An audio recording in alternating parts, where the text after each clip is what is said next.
Estimados discentes, la única forma de ingresar a la asistencia es por medio del sistema de gestión académica.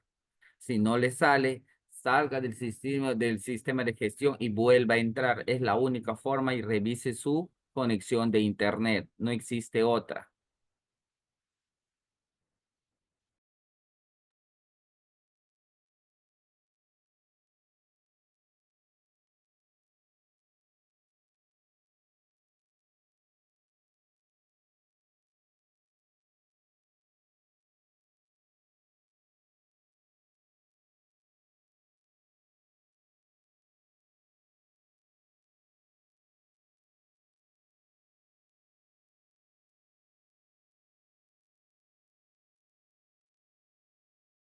Buenas noches, doctor. Buenas noches, estimados discentes. Buenas noches, Eduardo. Buenas noches con todos. Bien. En esta oportunidad, permítame, doctor, realizar primero unas indicaciones que todos los discentes deben de tener en conocimiento. Bien, si bien es cierto de que hoy día empezamos una nueva actividad, bienvenidos a cada uno de ustedes. Recordarles que el ingreso, el registro de asistencia del ingreso es de hora exacta, desde las 6:30 a 7 de la noche, a través de la plataforma del Sistema de Gestión Académica o llamado SGA. Se recomienda ver el instructivo de registro de asistencia que se le ha adjuntado al correo en el cual se le notifica haber sido admitido a esta conferencia. Bajo responsabilidad de cada usuario el no registro de la misma, ya que ello no sería inválido la obtención de la certificación. Para registrar su asistencia, deberá ingresar al sistema de gestión académica. Nuevamente le vuelvo a repetir, donde encontrará una ventana correspondiente en 30 minutos antes de la conferencia. Asimismo, la salida, el registro de asistencia de la hora de salida es exacta, desde las 8:30 hasta las 9:45, a través de la misma plataforma del Sistema de Gestión Académica, o SGA. Se recomienda ver el instructivo que se le adjuntó, el llamado registro de asistencia, a su correo en el cual usted ha sido notificado la resolución de admisión en el cual usted ha sido admitido a esta conferencia. Cabe recalcar que la marcación de a esta hora es exacta y es responsabilidad de cada usuario el no registro de la misma, el cual, si no lo realiza, no tendrá derecho a la certificación. Nota: para registrar la asistencia de salida una vez terminada la conferencia a las 8:30, nuevamente usted tiene que ingresar al sistema de gestión académica desde las 8:30 hasta las 8, hasta las 9 desde las 9, 8:30 a las 8:45. Posterior a la hora indicada, el sistema de gestión académica SGA se cerrará en forma automática, no habiendo opción de realizar la reapertura del sistema centralizado por la Academia de la Magistratura. Para la acreditación de la conferencia virtual, es requisito su participación permanecer conectado no menos de un 90% del tiempo programado en la plataforma del Zoom y haber registrado su asistencia tanto en la entrada como la salida, volviéndole a recalcar. Es bajo responsabilidad de cada usuario el no registro de la misma, el cual no tendrá derecho a la certificación. Es importante señalar que la ejecución de la conferencia virtual se debe tener en cuenta lo siguiente: tener un servicio estable de Internet y de preferencia por cable. No ingresar con un solo dispositivo electrónico, no debe ingresar con un solo dispositivo electrónico. Usted registrará el ingreso y posteriormente su salida a la hora indicada, por lo que está terminantemente prohibido salir o abandonar y reingresar. El expositor dará inicio a su exposición y antes de finalizar absolverá las preguntas que usted formule.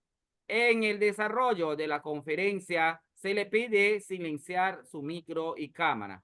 Respecto al pago de la certificación de la conferencia virtual, con relación a este pago, cada discente deberá verificar en el sistema de gestión académica su asistencia registrada de ingreso y salida a la conferencia programada y posteriormente realizará el pago tal como lo señala en la convocatoria, el cual figura a los 30 días siguientes de culminada la conferencia, acercándose al Banco de la Nación por medio de ventanilla o a través del aplicativo pagalo.pe. Verificar la convocatoria e instructivo de pago de la MAC si cumplió con los requisitos del caso para poder descargar su respectiva certificación. No sin antes, ahora empezamos la actividad en esta noche, dándoles nuevamente la bienvenida a usted, doctor, y a los magistrados. Muy buenas noches, señoras y señores magistrados y auxiliares de justicia del Perú. El quien se dirige es el abogado Eduardo Álvarez Santillán, coordinador de la Academia de la Magistratura de la sede Loreto. A nombre de nuestra prestigiosa institución, les extendemos un cordial saludo y agradecemos su valiosa participación en esta sesión virtual. Continuando con nuestro programa de ciclo de conferencias que organiza esta sede, en esta oportunidad tenemos un tema que abordar titulado La sustitución de la condena modificatoria del artículo 57 del Código Penal. Tenemos el honor de presentar a un distinguido profesional que enriquecerá nuestro entendimiento en un área de suma trascendencia para la administración de justicia. Nos referimos al abogado Víctor Manuel Basalar Paz, máster en Derecho Público con mención en Derecho Penal y Procesal Penal por la Universidad de Piura, máster en Derecho Probatorio en el Proceso Penal por la Universidad de Barcelona. Es maestro, el maestro Basalar Paz cuenta con una destacada trayectoria como ser docente de pregrado en la Universidad Nacional de la Amazonía Peruana. Se desempeña como fiscal provincial penal, titular en el Ministerio Público del Distrito Fiscal de Loreto. Es docente principal de la Academia de la Magistratura en el programa de actualización y perfeccionamiento. Autor de influyentes publicaciones sobre la prueba del proceso penal, la valoración de la prueba por parte del fiscal, comentarios a los acuerdos plenarios en materia penal, entre otros.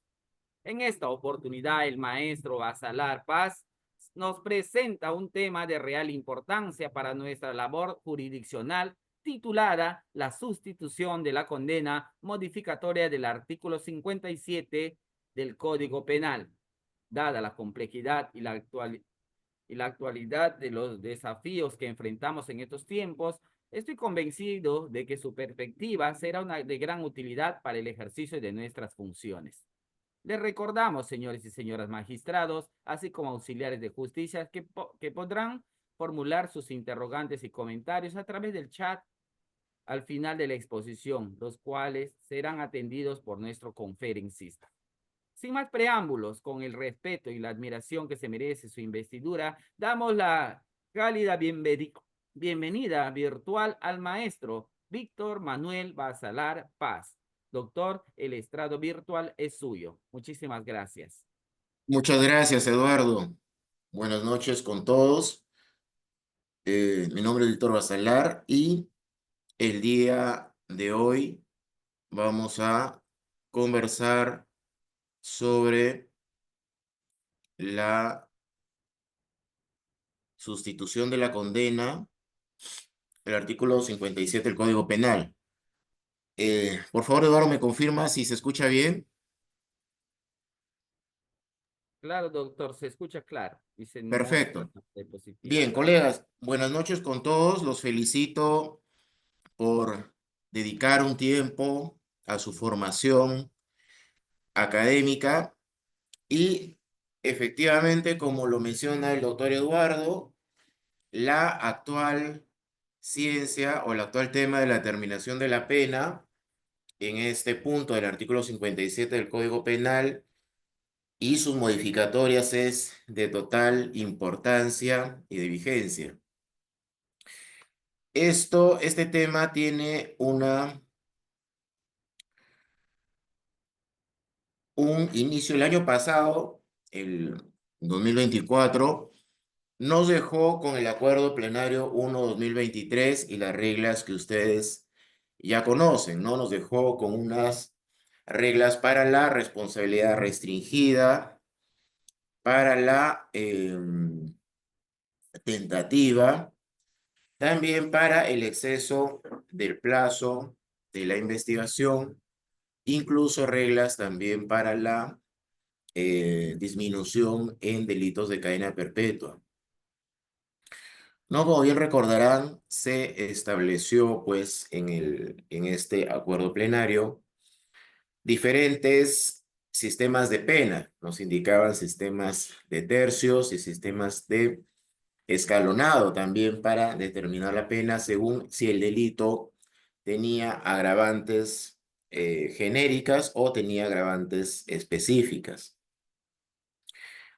En una u otra circunstancia, también se nos establecieron los criterios de reducción de la pena que se indicaron en ese acuerdo plenario, ¿no? Como bien se puede detallar, ¿no? Esto nos indicó los dos sistemas operativos que estamos indicando, ¿no? Y se indicó, ¿no?, que para la persona joven de 18 a 21 y la persona anciana, conforme al artículo 22, la reducción de la pena iba a ser de 1/3, y que esta reducción de 1/3 también se iba a aplicar para los supuestos de prohibición, error de prohibición vencible, para complicidad secundaria y causal imperfecta excepción de la responsabilidad penal. Eso era lo que nos dejaba el año pasado este acuerdo plenario. Y que para la tentativa se iba a reducir en 1/2 para todos los delitos. Esto efectivamente en la práctica ya nos generaba un primer cuestionamiento, sobre todo, por ejemplo, cuando vamos a requerir la prisión preventiva. Teníamos pues que en estos supuestos de reducción había que estar a ellos a efectos de tener en cuenta el requisito de la determinación de la pena, siempre que es un requisito para la solicitud de prisión preventiva. Incluso los delitos graves se veían afectados por esta reducción de la pena. Incluso también para el tema de la cadena perpetua, hubieron también circunstancias eh, que señalaba este acuerdo plenario para que se reduzcan, conforme al artículo 16 y 22, a 35 años de pena privativa de libertad. Y estableció que para el retardo judicial iba a ser la reducción de 1/4 parte. Sin embargo, este acuerdo plenario, si bien y con su importancia del mismo, nos dejaba varias dudas, entre ellas, ¿a qué llamamos retardo judicial? ¿Cuál es el plazo donde se podría considerar un caso con retardo judicial? Entonces, eso fue lo que hasta el año pasado nos dejó el acuerdo plenario 1 del 2023, más allá de todas las normas del Código Penal a las que hacía referencia y a las cuales indicaba que habían distintas formas de interpretación, distintas costumbres en diversos departamentos. Entonces, a efectos de unificar los criterios y de tener un solo eh, criterio para determinar la pena, se emitió ese acuerdo plenario, el cual pues estábamos acostumbrándonos a trabajarlo. Ya en este año ya en este año, en específico el 14 de marzo del 2025, empiezan a surgir varias modificatorias que nos dejan con varias precisiones. El 14 de marzo de este año se publica la ley 32.258, que es la ley que modifica tanto el artículo 16 como el 57. Y con respecto al artículo 16, si bien ya teníamos ya el acuerdo plenario 1 del 2023 que nos decía que la tentativa reducía una mitad para todos los delitos, ya el artículo 16 nos dice otra cosa. Nos dice que en los delitos del artículo 108b, 158, 189, 200, 317 y los delitos comprendidos en el título 1A y el capítulo 9 del título cuarto del libro segundo, la disminución no es mayor de un tercio del mínimo de la pena fijada por la ley. Entonces, ya la norma cambia la regla que nos había dejado el año pasado el acuerdo plenario 1/2023. Y con respecto a la suspensión de la pena, esta ley modifica el artículo 57 en el extremo que señala que la suspensión de la ejecución de la pena es inaplicable en los delitos que ahí se señalan, que son los delitos de corrupción de funcionarios, los que también se enumeran, y delitos de violencia contra la mujer dentro de la política del Estado, de eh, de lucha contra estos vejámenes y que además tiene coherencia también con lo que ya nos dejó el acuerdo plenario 8/2023 con respecto a que no se podían suspender las penas ni tampoco ser declarados reserva de fallo para estos delitos de violencia contra la mujer.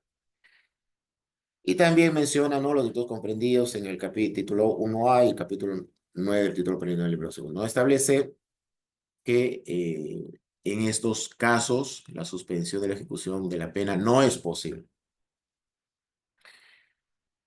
Entonces, el día 1 de abril del 2025, fíjense que estamos acercándonos cada día más a la fecha actual, se emite o surge dentro de las facultades del Poder Judicial el primer encuentro de jueces formador de formadores de la especialidad penal, dentro del cual se emite el informe 1 del 2025, CR de la UETI, que tiene la finalidad de entender, de unificar criterios con respecto a esta ley. Y lo que va a señalar en sus conclusiones es de que esta ley 32.258, determina una circunstancia atenuante privilegiada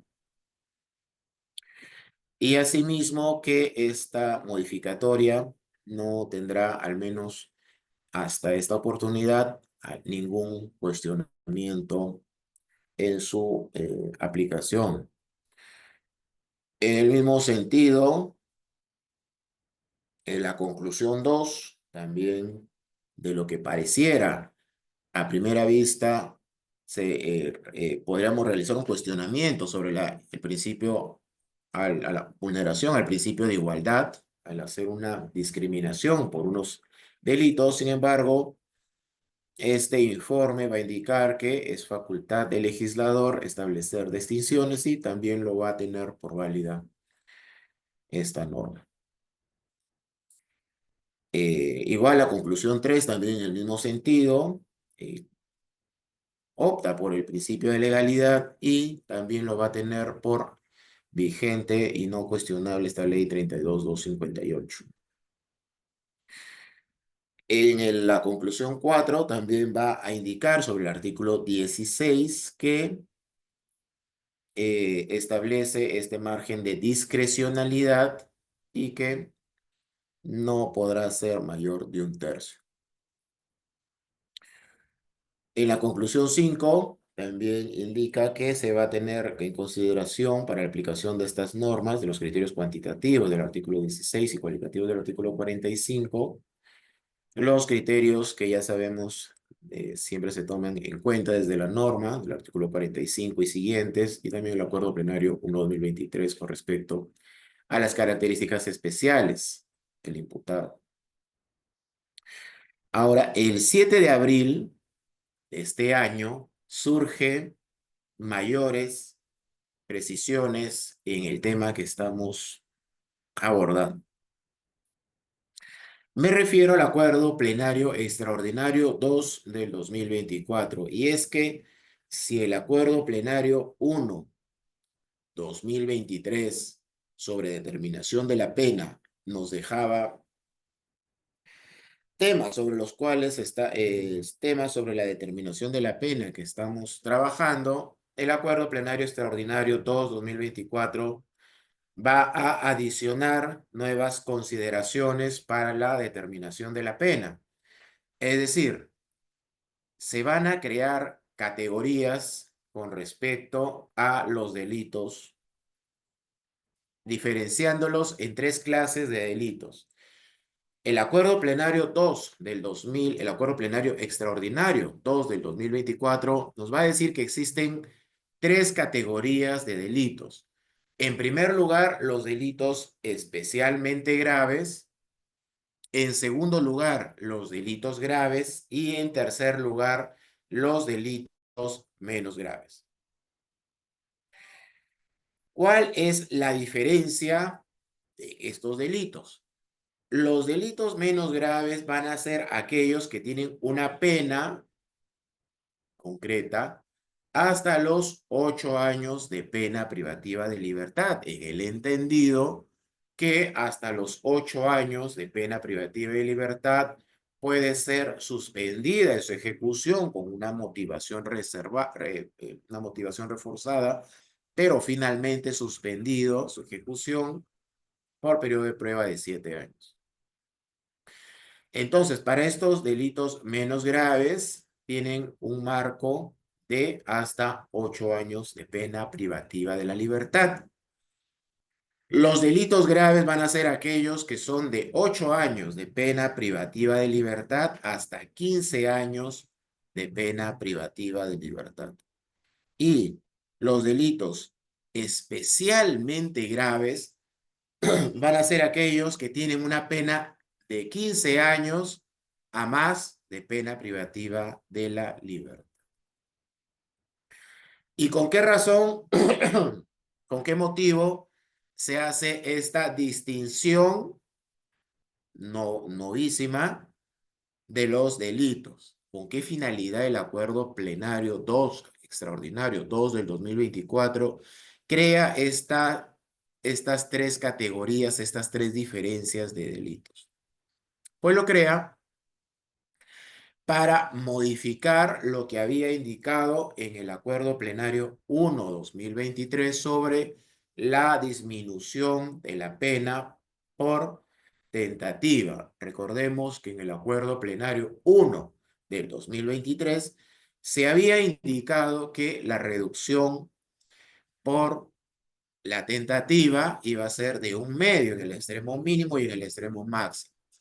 Ahora este acuerdo plenario 2 del 2024 va a cambiar ese criterio y va a decir ahora lo siguiente. Para los delitos menos graves, la reducción de la pena va a seguir siendo, como lo indicado en el acuerdo plenario del 1 del 2023, en una mitad, tanto en su extremo mínimo como en su extremo máximo. Sin embargo, para los delitos graves, la reducción va a quedar en menos 1/3. Es decir, para los delitos de 8 a 15 años de pena privativa de libertad y en los que concurra esta reducción de la pena por tentativa, solamente la reducción podrá ser de menos 1/3. Mientras tanto, para los delitos especialmente graves, que van a ser aquellos que tienen una pena mayor de 15 años, la reducción por tentativa solamente podrá ser de menos un sexto. Evidentemente, estas reducciones, estos cambios de los acuerdos plenarios, porque si se revisa también el acuerdo plenario extraordinario 1 del 2024, son cambios políticos, son cambios a los propios acuerdos plenarios, a los propios criterios que ha establecido la Corte Suprema y que por la coyuntura o decisión política o por muchas razones más, se ha cambiado. Fíjese, por ejemplo, que en el acuerdo plenario extraordinario 1 del 2024 se cambia la posición que tenía la Corte Suprema sobre el delito de desobediencia a la autoridad y cambia la posición que había indicado en el acuerdo plenario extraordinario 1 del 2016, en los cuales en la práctica había derogado el delito de eh, lesiones cuando el agraviado era un policía, ¿no? De desobediencia a la autoridad con lesiones. Sin embargo, cambia. Lo mismo sucede ahora en el Acuerdo Plenario 1 del 2023.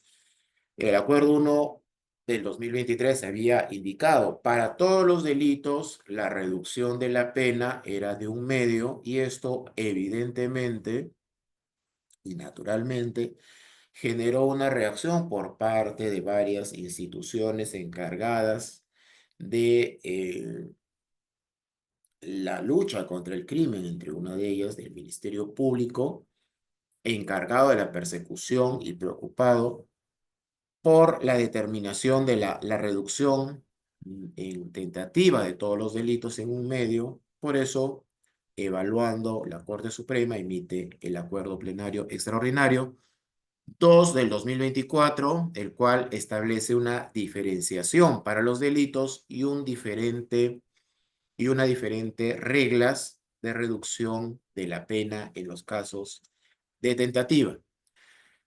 Pero no va a ser el único criterio que cambia o que especifica. Vamos a ver que ahora, si bien el acuerdo plenario 1 del 2023 había indicado que la reducción en los casos de retardo del procedimiento, esta bonificación supralegal, iba a ser de 1/4 para todos los delitos. Este acuerdo plenario extraordinario 2 del 2024 hace una diferenciación. ¿Cuál es? La diferenciación va a ser según los delitos sean simples, sean complejos o sean de criminalidad organizada y también según el imputado se encuentre con prisión preventiva o se encuentre siguiendo el proceso en libertad. Entonces va a decir el acuerdo plenario extraordinario 2 del 2024 que las reglas son las siguientes. Para que se obtenga esta bonificación por retardo procesal de menos 1/4, si el delito es simple y la afectación al plazo razonable se encuentra en agravio de un investigado con prisión preventiva, para que se active esta bonificación procesal, tiene que haber pasado en un caso simple más de 4 años. Si se trata de un delito complejo, más de 6 años. Si se trata de criminalidad organizada, más de 8 años.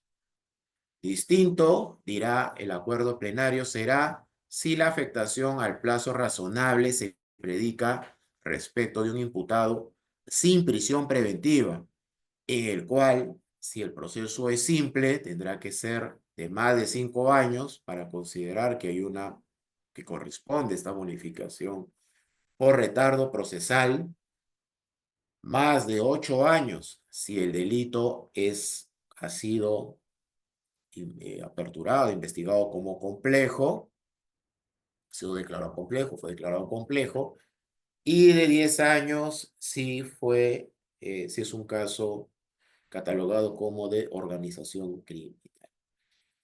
Entonces, establece este acuerdo plenario extraordinario esta diferenciación para entender cuándo estamos ante un retardo procesal, en qué casos corresponde esta reducción de la pena, esta bonificación supralegal.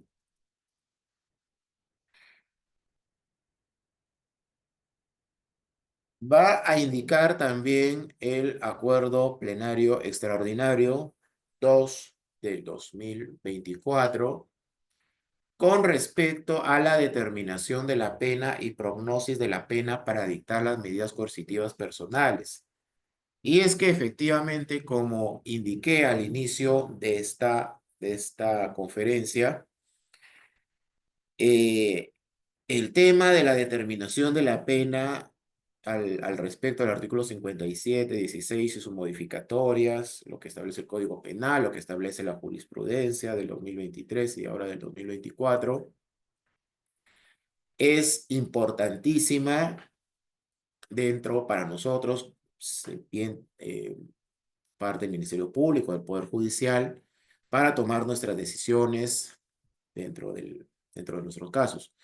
Pero se hace urgente o se hace más palpable el buen manejo de estos criterios y de manera muy rápida cuando nos encontramos con la figura de las detenciones policiales y si éstas configurarían pues un proceso de flagrancia, una hora que está en boga la creación de las unidades de la flagrancia y está en boga la aplicación de las figuras jurídicas que correspondan a los casos de detención policial en flagrancia.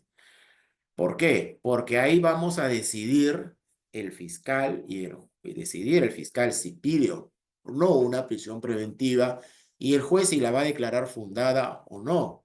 ¿Y en base a qué? A la pena concreta para ese caso.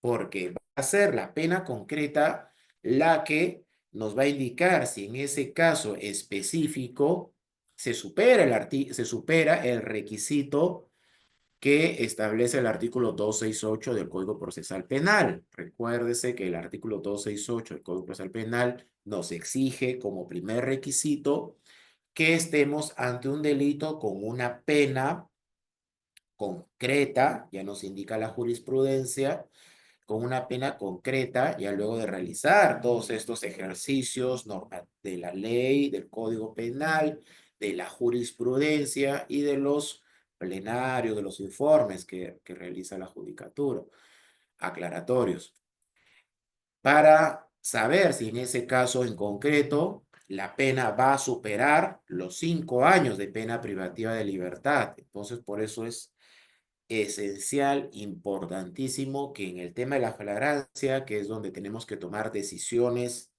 en el día, en horas, decisiones importantísimas, porque bien la ciudadanía nos va a cuestionar si bien tomamos una decisión u otra. Para los fiscales, si tomamos la decisión o de dar libertad, tenemos que motivar adecuadamente nuestra decisión, nuestras disposiciones de por qué hemos decidido porque el señor capturado por la policía siga el proceso en libertad. Entonces hay que motivar adecuadamente por qué no se cumple o si se cumple el requisito de los más de 5 años de pena privativa de libertad. Y también para los colegas del Poder Judicial, ¿no? Porque también tienen que decidir en ese breve plazo que tienen con el imputado puesto a su disposición, si van a declarar o no fundada la prisión preventiva. Y para eso también tiene que haber un manejo inmediato de todas las circunstancias agravantes simples, cualificadas, agravantes conforme la determinación y atenuantes que ha hecho la judicatura. Entonces, es ahí donde este manejo de esta norma del artículo 57, de sus modificatorias, de los acuerdos plenarios del 2023, el extraordinario que hace hace pocas semanas ha sido emitido, y manejarlo adecuadamente. ¿Para qué? Para tomar nuestras decisiones de forma jurídica, ¿no? En el caso del fiscal, tiene que decidir siempre, ahora más aún, con el control o con el control social que haya sus decisiones, ¿no? Si libera a personas que la policía incluso muestra muchas veces en los medios de comunicación como personas que estarían con todas las circunstancias para pedir una prisión preventiva, que esa captura policial en flagrancia, a veces de varias personas, con subtítulos, ¿no? De organización criminal, de venezolanos, de extorsionadores, ¿no? Títulos bastante llamativos o bastante que buscan eh, generar expectativa en la sociedad de que van a ser encarcelados. Sin embargo, el fiscal pues tiene que hacer un buen manejo tanto de la prueba, de su investigación, de la proactividad que tiene que tener ahora con la ley eh, que obliga al fiscal a trabajar más aún, más que nunca de la mano con la policía. Esa es la interpretación que se debe dar a la ley eh, que delega o que precisa que la policía tiene la investigación operativa, el fiscal la investigación jurídica, y tomar una decisión motivada, ¿no? Entonces, por eso, de ahí la importancia del manejo de estas categorías, y de ahí que el acuerdo plenario extraordinario 2 de 2024, en su fundamento jurídico 43, va a establecer que para la prisión preventiva, la pena que concreta es la pena concreta es la que se realiza después de realizados todas las operaciones legales y jurisprudenciales, porque si no, la prisión preventiva no va a ser eh, jurídicamente amparable que el fiscal lo pida, y menos aún que él pues la otorgue, ¿no? Entonces, de ahí la importancia de manejar estos criterios que vengo indicando. Ahora, fíjense que el día, la semana pasada, ¿no? Hoy estamos miércoles, el viernes de la semana pasada, ¿no? Estamos hablando de las fechas 23 y 24 de abril, 23, 24, 25 de abril, acá en Iquitos, que es la ciudad donde laboro, departamento de Loreto. Se ha llevado el pleno jurisdiccional penal y procesal penal para una mejor aplicación de justicia, dentro de los cuales también se han trabajado este tema de la determinación de la pena y las normas y jurisprudencias que se emiten para tener un mejor funcionamiento, ¿no? Estamos pendientes, yo también estoy muy pendiente de que se emitan estas ya votaciones, siempre que los plenos jurisdiccionales son, como bien lo saben, votaciones de los jueces de las diferentes instancias que abordan temas y finalmente llegan por votación a decisiones mayoritarias, en casos unánimes también. Entonces, queridos colegas, les llamo a realizar todas las preguntas que ustedes consideren pertinentes, siempre que este tema del artículo 57, de la determinación de la pena en base a la ley, a la jurisprudencia, que sigue emitiéndose, ¿no? Sigue emitiéndose más allá de las observaciones que podamos tener o de la aceptación que podamos tener de la forma como cambian, de una u otra manera ya están presentadas y hay que manejarlas, ¿no? Hay cuestionamientos siempre válidos del derecho constitucional, desde la argumentación jurídica, por qué acuerdos plenarios tienen esta forma de decir, luego decir otra cosa o de tal vez realizar construcciones que podrían ser cuestionables si son necesarias o no. Pero bueno, ya estando vigente, ya estando en la palestra, hay que utilizarlas, hay que saber aplicarlas de la mejor manera para no incurrir en responsabilidades en nuestra labor, como vengo indicando. Nuestra labor es muy delicada y la sociedad espera que todas nuestras decisiones puedan ser comunicadas. Incluso ahora, si el fiscal, por ejemplo, resuelve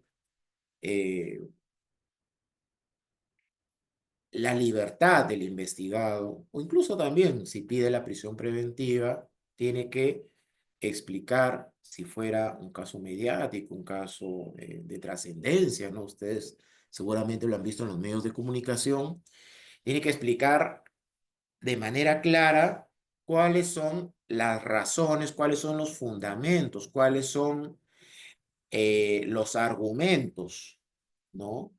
Tanto internos, ustedes saben que hay justificación interna, como justificación externa, cuáles son los argumentos desde la norma y los argumentos desde los hechos, desde la prueba, ¿no?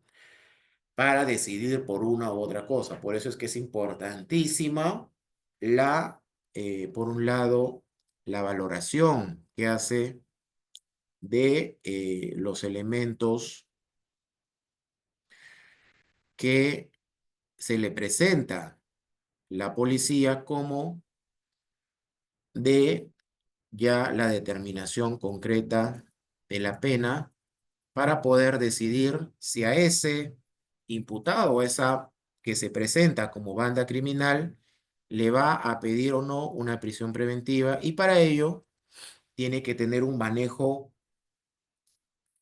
muy adecuado de las instituciones, tanto de la ley, que ya en realidad quedan cortas, sino que también de la jurisprudencia y en la práctica, cómo eso se aplica y cómo eso se va a motivar para ya no solamente de manera interna en nuestros respectivos instituciones, sino también ante la sociedad, explicarle por qué se ha decidido de una manera, dándole libertad a esa persona que es presentada por la policía y en todos los medios de comunicación como una superorganización criminal de venezolanos, por ejemplo, y obviamente la sociedad cuestiona mucho eso, deslegitimando incluso unas afirmaciones que se dan en los medios de comunicación pueden deslegitimar a las instituciones persecutoras del delito, al sistema de justicia en general y también nuestra labor, ¿no? Entonces, es muy importante este punto de determinación de la pena y lo que el artículo 57, el artículo 16, los acuerdos plenarios y todo implica conocer. Hasta aquí fue mi exposición. Les quedo pendiente de sus preguntas para poder continuar. Muchas gracias, doctor Eduardo. Doctor, esperamos las preguntas de nuestros discentes. Está abierto la sala. A ver, doctora.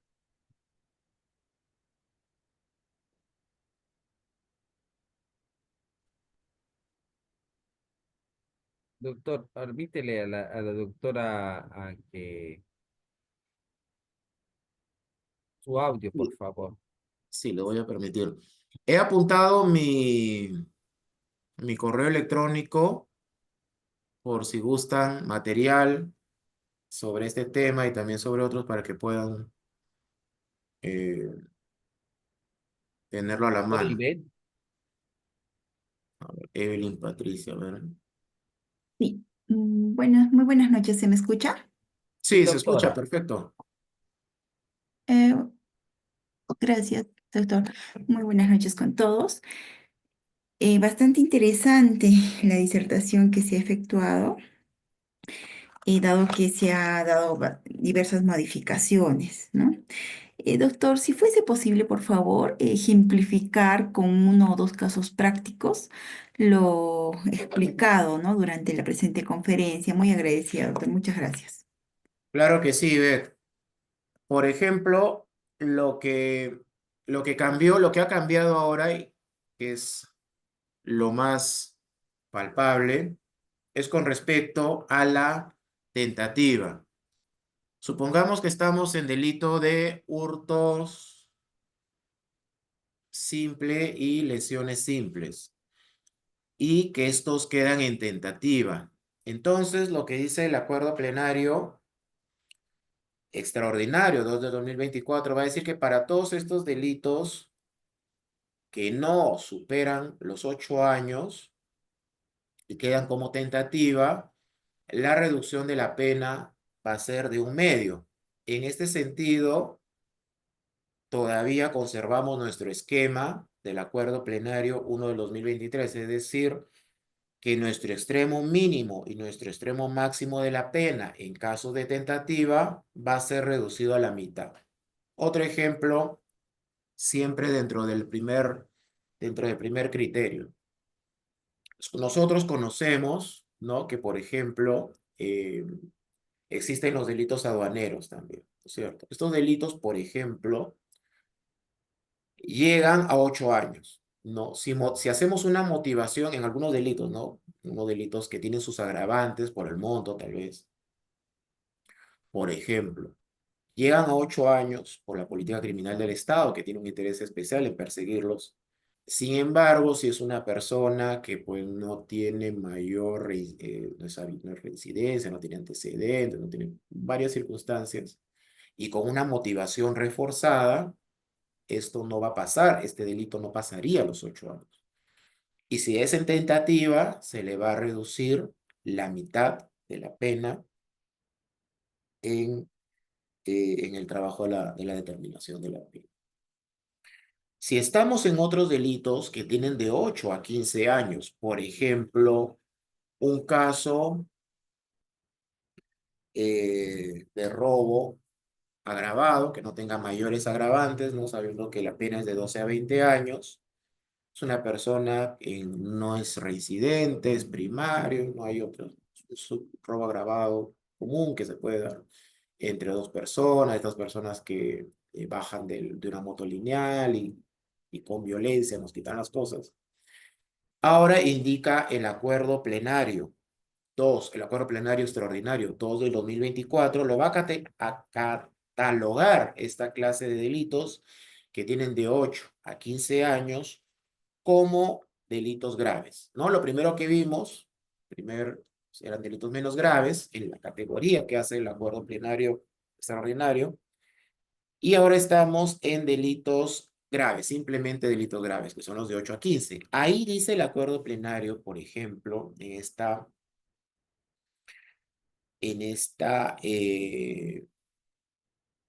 este delito de que tiene de 12 a 20 años y en el caso que estamos suponiendo que no tiene mayores agravantes simples o cualificadas, que la pena queda en 12 años.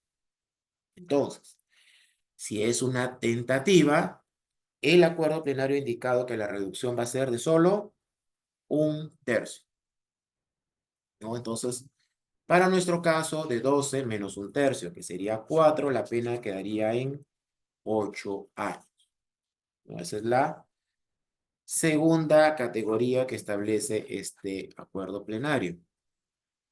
Ahora, dice el acuerdo plenario que también existen los delitos especialmente graves.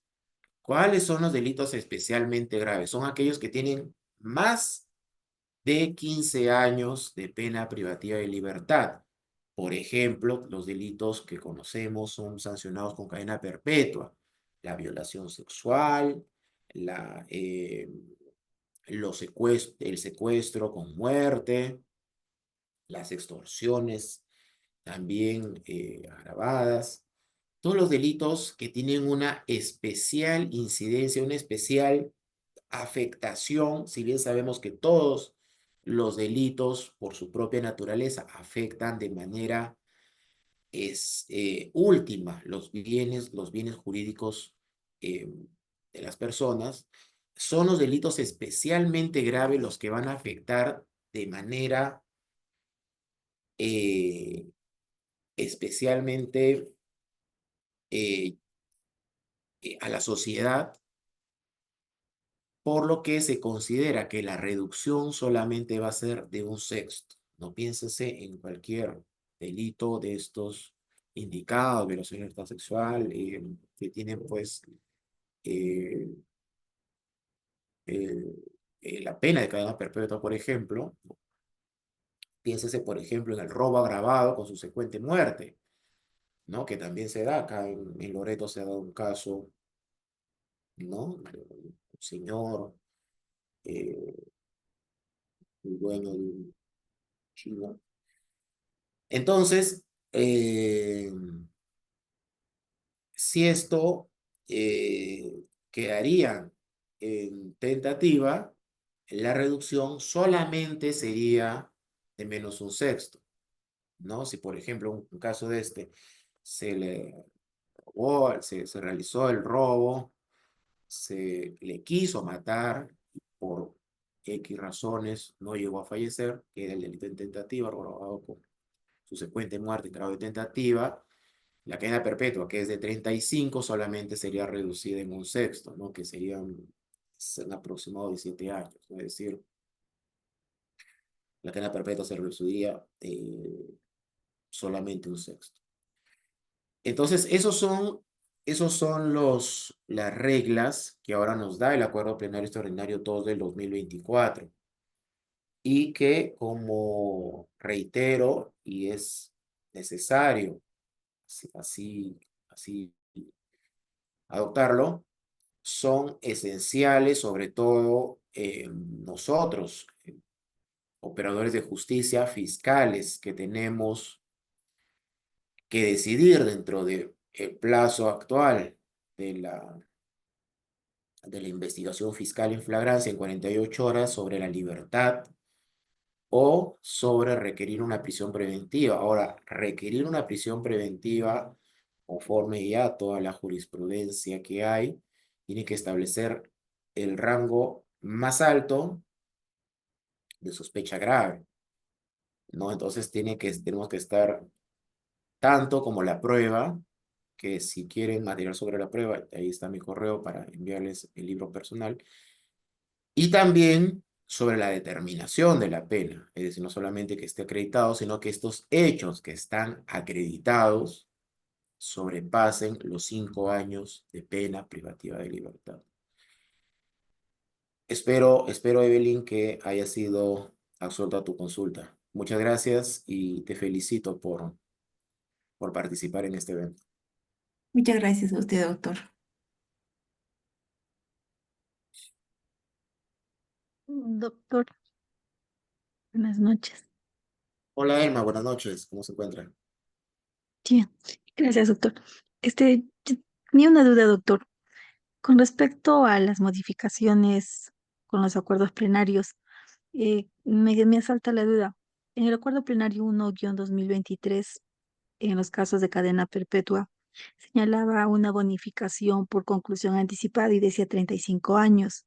¿Esas todavía permanecen, digo, vigentes o ha sufrido algún tipo de modificación con el acuerdo extraordinario 2-2024?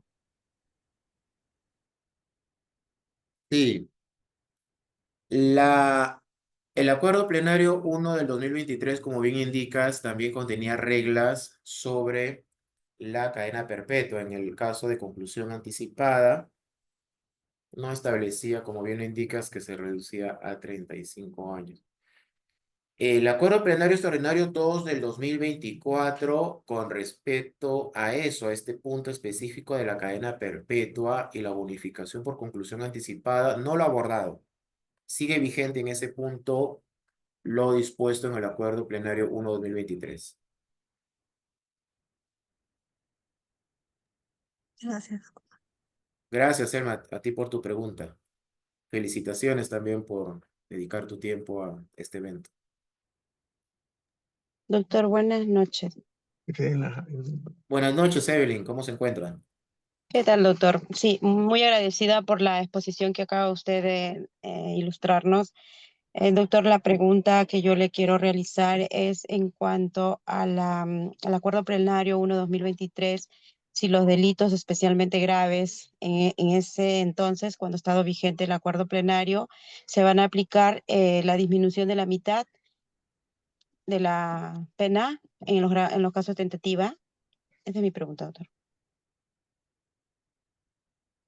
Los delitos especialmente graves y que en ese momento estaba vigente la posición del acuerdo plenario 1 del 2023 y que se aplicó en ese marco y dentro de nuestro mandato constitucional, que es que se aplica y que la interpretación siempre va a ser favor rey, es decir, a favor del imputado. Si se adoptaron decisiones antes de la publicación de este acuerdo plenario 2, el extraordinario de 2024, yo considero que se adoptaron con el acuerdo plenario que estaba vigente en esa época y que sí están legítimamente aplicadas.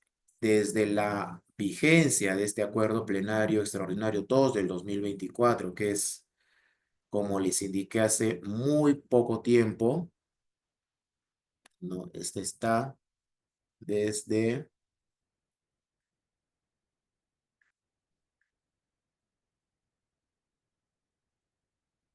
este acuerdo plenario extraordinario tiene aproximadamente 2 semanas que ha sido emitido.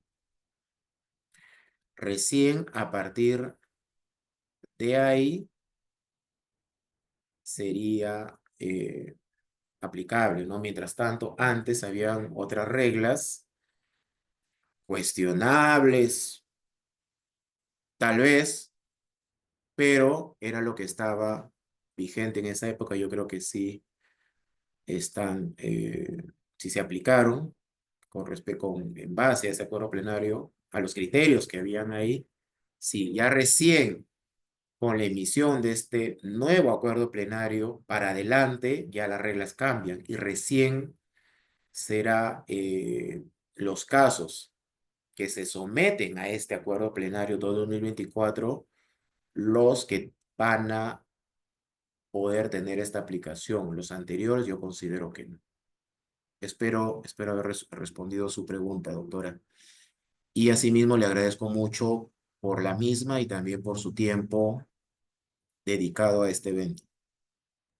Gracias, doctor.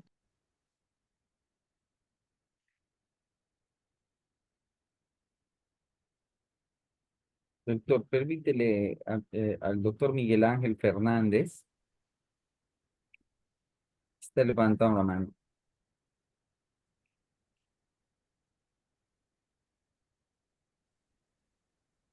Buenas noches, ¿se me escucha? Doctor Miguel, se le escucha. Buenas noches, doctor. Quisiera hacer una consulta. Adelante, doctor. Buenas noches. Buenas noches, doctor. Mm, Primero felicitarlo por la exposición los alcances que nos ha dado en esta sesión.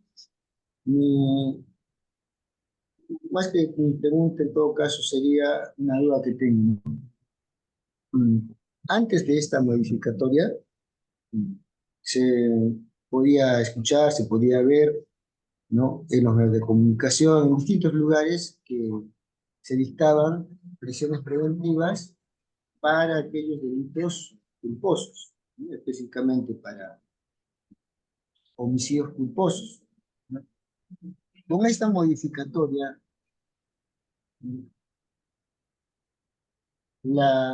estas medidas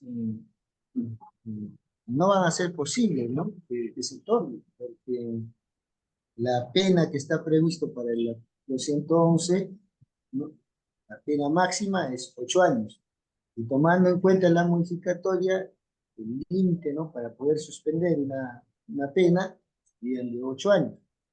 Entonces, ¿considere usted que a partir de esta modificatoria no será posible dictar, ¿no? medidas de prisión preventiva cuando se incurre en delitos de homicidio culposo? Muchas Gracias. gracias, doctor Miguel Ángel. Le felicito por su pregunta porque justamente es un tema que muchas veces se presenta, pero que pocas veces se le ha dado atención. Realmente, incluso no hay siquiera un acuerdo plenario sobre ello, y es algo que sí es en realidad importantísimo. ¿Por qué? Por lo siguiente. Porque en nuestro país tenemos una alta incidencia de delitos culposos, especialmente en los delitos del 124 y cuarto párrafo y el 111 tercer párrafo, que son los delitos por inobservancia de las reglas de tránsito. Es decir, hay mucha inobservancia de las reglas de tránsito. Tenemos uno de los peores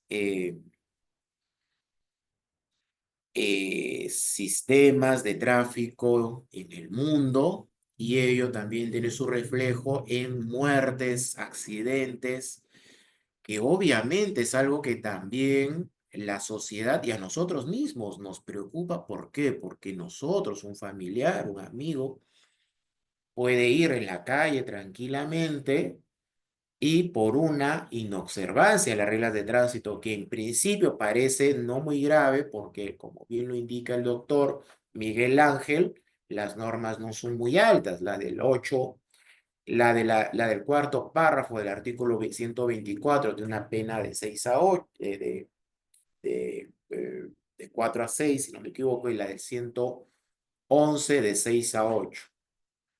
¿No? Entonces las penas, según, y ahora como está el artículo 57, parecería terminar en una suspensión. Sin embargo, para ello, como lo vengo indicando, es necesario no solamente hacer uso de las normas del Código Penal, de los acuerdos plenarios que nos indican específicamente sobre la determinación de la pena, sino también, fíjense, de las categorías del concurso real, concurso ideal de delitos. ¿Por qué? Por lo siguiente. Porque en los accidentes de tránsito, ¿qué es lo que pasa? Muchas veces, esta persona que conduce este vehículo impacta a dos personas. A una la lesiona y a una la mata, ¿no? Supongamos una combi, un bus, el accidente. Entonces, en este supuesto, entramos a las reglas de el concurso ideal de delitos. ¿Por qué? Porque a una persona se le lesionó un bien jurídico, que es la vida, su vida en sí, y a la otra en el delito también contra el cuerpo y la salud, pero se lesionó su integridad. Es decir, tenemos dos agraviados por dos delitos, uno de homicidio culposo, 111 del Código Penal, y otro de homicidio culposo, 124, cuarto párrafo del Código Penal. Entonces, la regla del concurso ideal de delitos nos dice que la pena se va a aumentar hasta un cuarto, ¿no es cierto? Entonces, el delito más grave, si en este caso nuestro delito más grave es el homicidio culposo, a ese 8 años le vamos a agregar 2 años con las reglas del concurso ideal de delitos y va a ser 10 años. Ahora, también es importante que en estos casos muchas veces esta persona que conduce este vehículo automotor fuga del lugar de los hechos. Eso podría configurar abandono de persona en peligro y exposición también, otro delito, exposición de persona, exposición a peligro de persona. Entonces ahí también hay que adicionar, ¿no? Ahora con las reglas del concurso real. Ese es otro delito. Uno es el concurso de los contra la vida, el cuerpo y la salud, y los otros, el delito de exposición a persona en peligro u,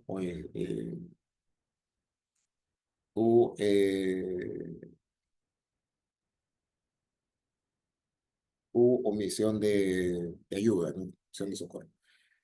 Entonces ahí también se sumaría, ahora con la regla del concurso real se suman estos 10 años que tenemos, se suman a este otro delito y ya nos va a dar una pena superior a los 5 años. Entonces, esto de que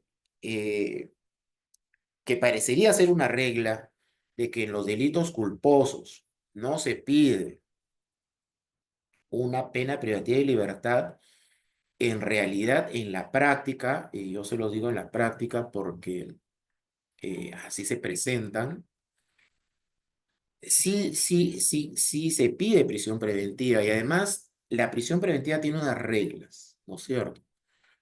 Muchas veces nos concentramos solamente en el marco penológico, como bien lo vamos indicando, que tiene que ser de más de 5 años y pena efectiva. Pero también hay que tener en cuenta que no solamente es que supere los 5 años, sino que también para hablar de una suspensión hay requisitos que establece el artículo 57, es decir, que esta persona, por ejemplo, tenga prognosis que no va a reiterar en estos eventos delictivos. Supongamos que esta persona o este conductor imputado tenga varios procesos, así sea la pena suspendida por lo mismo.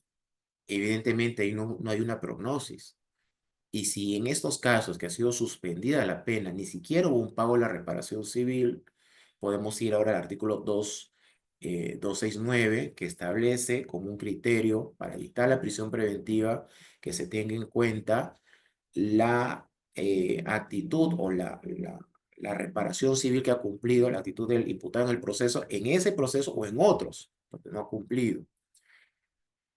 Entonces, son varios criterios que hay que tener en cuenta en los delitos culposos y hay que tener, y yo le agradezco a Miguel Ángel por esa pregunta, porque hay que tener bastante cuidado en los delitos culposos, no porque es un delito culposo, no va a merecer una prisión preventiva. Todo delito hay que realizar las diligencias urgentes, necesarias, que realizar las pericias, en este caso de accidente de tránsito, tomar las declaraciones, las huellas de la sangre, todo, porque si esta persona que causó esta muerte no tiene arraigo, una persona que incluso así sean suspendidas, tiene casos anteriores, no tiene mayores voluntad de reparar el daño, que es un criterio, que es un criterio que manda el artículo 269 del Código Procesal Penal, si es posible, en realidad sí, es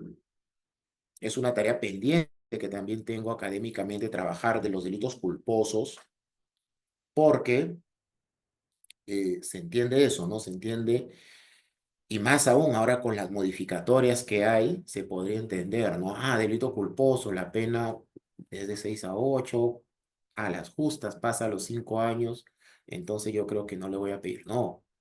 No, hay que tener bastante cuidado, ver el caso concreto muy detalladamente, porque si hay jurisprudencia, y lo digo por experiencia propia, hay casuística donde sí se dicta prisión preventiva en estos casos. Hay que tener bastante cuidado porque la sociedad, más aún, naturalmente, las personas que pierden un familiar en estos casos, esperan una respuesta seria, fundamentada por parte de nosotros como operadores de justicia y hay que estar al tanto de todas estas circunstancias del caso concreto que podría determinar que sí hay que requerir una medida de coerción como la prisión preventiva, ¿no? Entonces hay que estar al caso, pero sí, sí, yo considero que sí hay casos donde se va a pedir la prisión preventiva en los casos de homicidio, de delitos culposos, ¿no? O sea, no hay que, son criterios, ¿no? El tema de la pena, ¿no? Pero puede ser, por ejemplo, y esto siempre lo converso con los colegas, que podemos estar ante un delito de una pena gravísima, pero donde el imputado tiene todos los arraigos, ¿no? Por ejemplo, los delitos, hemos visto varios en los medios de comunicación, Justicia TV, delitos de corrupción de funcionarios, lo que fuera, delitos gravísimos, pero que si la persona tiene arraigo, no se cumple el requisito de la prisión preventiva. Podemos estar ante delitos muy graves, pero que no merecen una prisión preventiva, como podemos estar ante delitos que aparentemente tienen una pena pequeña, que posiblemente va a ser suspendida, más aún con estos criterios que salen, estas modificatorias, esta política de deshacinamiento penitenciario, que parecería que va a ser suspendido.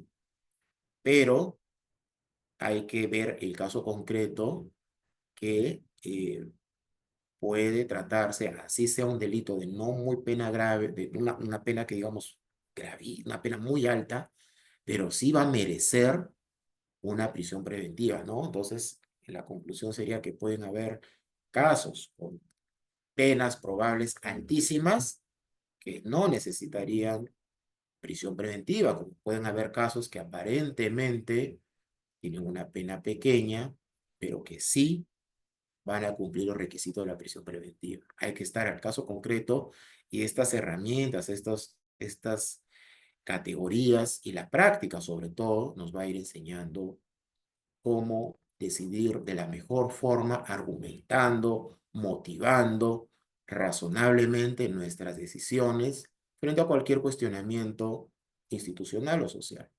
Muchas gracias, Miguel Ángel. Espero haber respondido su pregunta.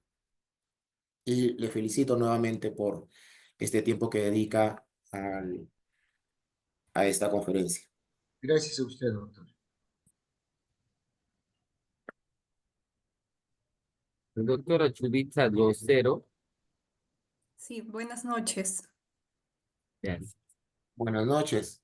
Buenas noches, doctor. ¿Cómo se encuentra? En primer lugar, también expresarle mis felicitaciones por esta gran disertación que ha emitido esta noche y que nos ha brindado pues unos alcances a estas recientes modificatorias que se ha producido al Código Penal y también este acuerdo plenario extraordinario que también se ha emitido este año.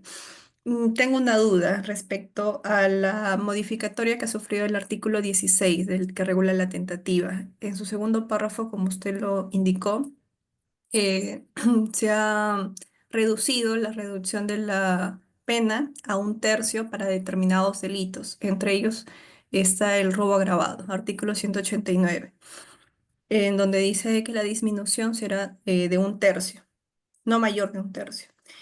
Mi consulta es la siguiente. En ese artículo 189 existe dos niveles de agravación. En cuanto al segundo nivel de agravación, la pena combinada es de 20 a 30 años, que conforme lo ha establecido el acuerdo plenario extraordinario, sería o configuraría un delito especialmente grave.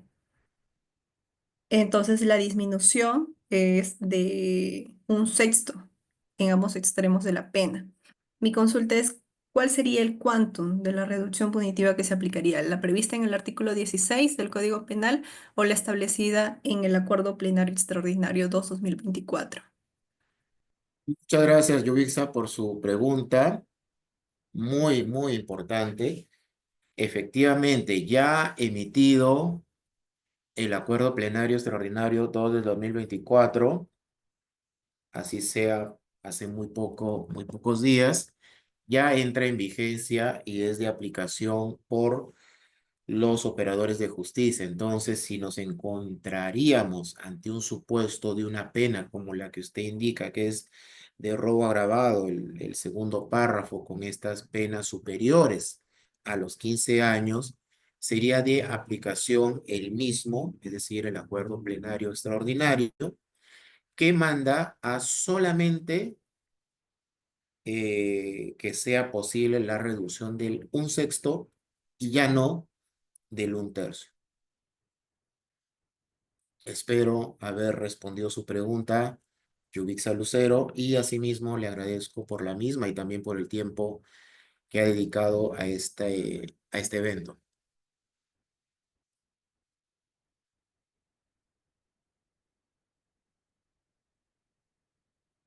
El doctor Miguel Ángel, de nuevo.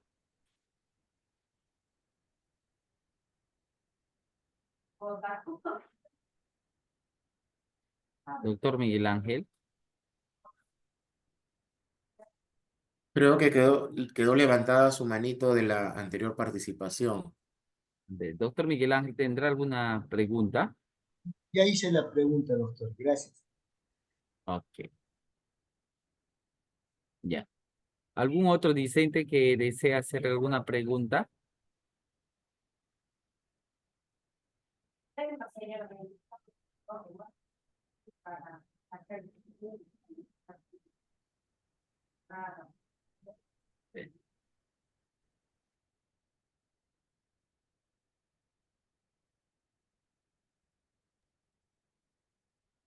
Doctor, bueno, en vista de que no hay pregunta, entonces procedemos a las conclusiones, doctor. Tenemos 10 minutos todavía para realizar las conclusiones. Sí, muchas gracias, Eduardo. Las conclusiones serían las siguientes. Siendo nuestra labor una labor tan delicada durante todo el proceso, en realidad, tanto en la investigación como en la etapa intermedia, la etapa judicial, la ejecución de la pena, tenemos que motivar los mismos, motivar y argumentar nuestras decisiones.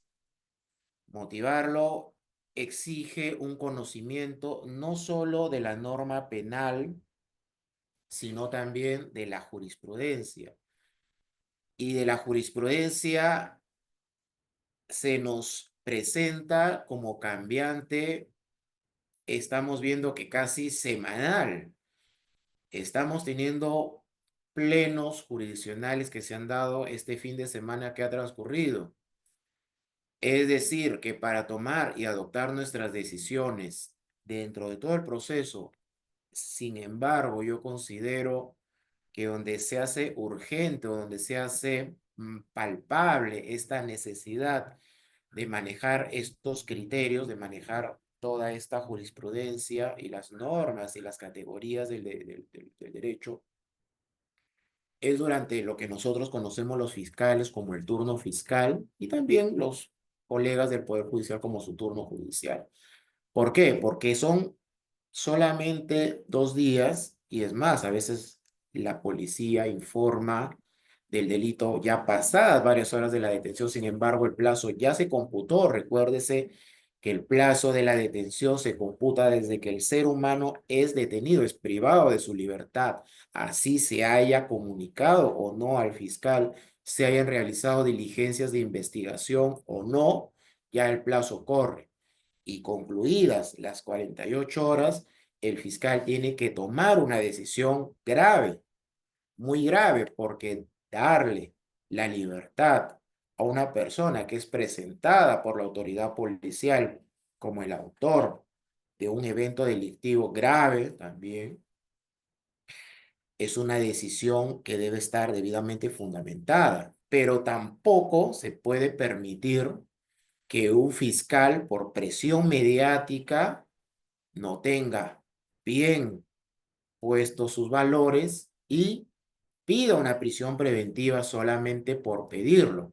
Eso está igualmente mal. Entonces, si lo va a pedir, tiene que también, en base al delito, a las categorías del delito, el concurso real, concurso ideal, las agravantes simples, las cualificadas, la jurisprudencia del 2023, la jurisprudencia del 2024, los criterios que está emitiendo el Poder Judicial a través de su unidad de formadores, a través de los plenos jurisdiccionales, la Academia de la Magistratura, el esfuerzo que está haciendo por seguir al día con estas modificatorias.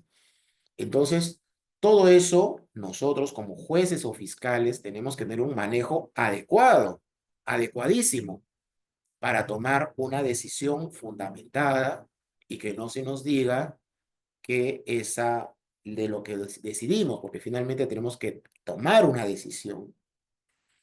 Si decidimos en el turno fiscal, en el turno judicial, por la libertad o por pedir la prisión preventiva, cualquiera que fuera nuestra decisión, tiene que estar fundamentada debidamente y hacer uso de todas las reglas procesales. Por ejemplo, el Código Procesal Penal nos establece una herramienta que es del artículo 266, que es la detención preliminar en flagrancia. Tenemos un caso en flagrancia y podemos pedir hasta 7 días para tener más de 2 días, sino 7 días, para decidir, para hacer las diligencias urgentes y necesarias para tomar una decisión motivada en base a la prueba, en base a la ciencia, en base a los peritajes, en base a una valoración de la prueba, ¿no? Tengo mi obra, la valoración de la prueba, si gustan, yo se las envío, ahí está mi correo, solamente me escriben, en base a una valoración de la prueba adecuada, si esa información que me da la autoridad policial es verdad o no. Entonces, realizando una adecuada valoración de esa información, que va a ser en realidad la información que se va a trasladar a todo el proceso, esa y misma información que está en la investigación va a ser la misma que está en la etapa intermedia, el juicio oral, con la que finalmente se va a tomar una decisión ya de fondo en el caso.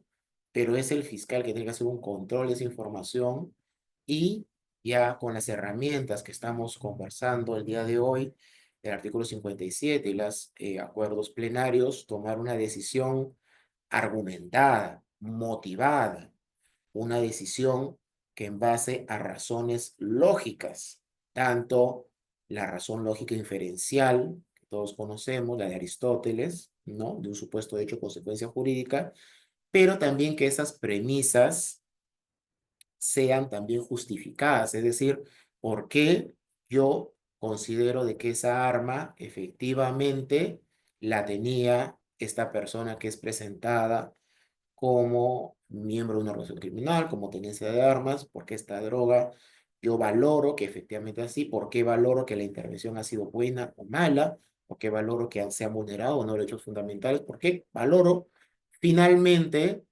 que este caso es de justicia, pedir una prisión preventiva o es de justicia que quede en libertad, pero todo ello no bastará con los buenos deseos que tengamos o los buenos valores que tengamos, sino que hay que tener un conocimiento detallado, un conocimiento intenso y práctico, sobre todo, de las categorías del derecho penal, procesal penal, para poder tomar nuestras decisiones, ¿no? Entonces, les agradezco mucho nuevamente a todos, le agradezco al doctor Eduardo Álvarez y a la Academia de la Magistratura por la confianza brindada en mi persona y estoy a su servicio para todo lo que buenamente pueda brindarles. Un saludo cordial para todos y que tengan un buen día, un buen fin de semana largo. Muchísimas gracias, doctor. Gracias por su ponencia, que estuvo muy interesante, y esperando de que haya servido de mucho para nuestros colegas magistrados y auxiliares de justicia. Doctor, muy buenas noches. Gracias. Buenas noches a todos. Los estudiantes, de los discentes, buenas noches. Hacerles recordar de que a partir de las escasos minutos ya empezamos con la marcación de la asistencia. Tenemos que ingresar al sistema de gestión académica y luego en la ventana que nos registra la salida, colocar su asistencia correspondiente. Bajo responsabilidad de cada uno de poder registrar su asistencia. En este caso, por ejemplo, acá tenemos el 90% de asistentes que han podido llegar a registrar su asistencia. Entre ellos está la doctora Aguinaga, Alba, Álvarez, Andrade, Arroyo, Aurazo, Ayala, Bazán, Benítez, Caballero, Calderón, Calcina, Carguayanqui, Carlos Villán, Castro Chaibuaque, Castro Figueroa, Chalco Cayo, Chávez Julca, Chávez Laquise, Chávez León, no, Chávez León, Chávez Laquise, no marcó la asistencia. Chávez León, Chávez Terán, Pisco Medina, Culqui Pérez, Cusihualpa, Chacón, Dávalos Navarro, del Águila Paico, De Paz, Durán, Efio, Escalante, Espinosa, Espinosa Dulanto, Eucastegui, Fernández, Flores, Onofre, Guibaja, Gómez Paucar, Guardia Guamani, Guerra Angulo, Guzmán Gutiérrez, Guzmán Irazabal, Herrera Rodríguez, Hualpa Macedo, Guamán Jambo, Guamán Peñaranda, Guamaní Bautista, Guamaní Reyes, Iparraguirre Manco, Legua Ameri, Linares Vigo, Lindo Yajamanco, Luyo Cordero, Mamani Núñez, Marín Reyes, Márquez Berrospi, Maita Palián, Medina Leiva, Mejía Boada, Méndez Cornejo, Mesa Reyes, Muñiz Pacheco, Muñoz Lapa, Nación Alvido, Narro Oyola, disculpe, Ocampo Vargas, Piedra Rojas, Odras, Porras Atencio, Quispe Cruz, Ramírez Pachautri, Rojas Ayala, Roque Soplapuco, Rosales Torres, Ruela Zapasa, Silva Díaz, Sotelo Mudarra, Soto Perales, Suárez Lipa, Sueno Chiriño, Talavera Herrera, Tapia Saavedra, Tucto Aliaga, Urbina Cerqueira, Valdés Guaguala, Valladares, Serna, Vargas Villanueva, Villanueva Altamirano, Villanueva Espinosa, Villegas Navarro, Zapater Velasco, Zabaleta Grandes, Segarra Vargas. Todos ellos han podido registrar su asistencia, el cual está registrado dentro de nuestro sistema de gestión académica. A partir de 2 minutos empezamos nuevamente, salimos y entramos al sistema de gestión académica para registrar nuestra asistencia de salida, que va a estar disponible hasta las 20:45. Entonces, para las personas o los discentes que hemos podido mencionar, ya tienen el 50% de asistencia. Solo faltaría el otro 50% para que ustedes tengan derecho a la certificación. No olviden enviar su asistencia de salida por medio del sistema de gestión académica a partir de las 8:30 hasta las 8:45. Muchísimas gracias por parte de la Academia de la Magistratura, sede Loreto. Muchísimas gracias.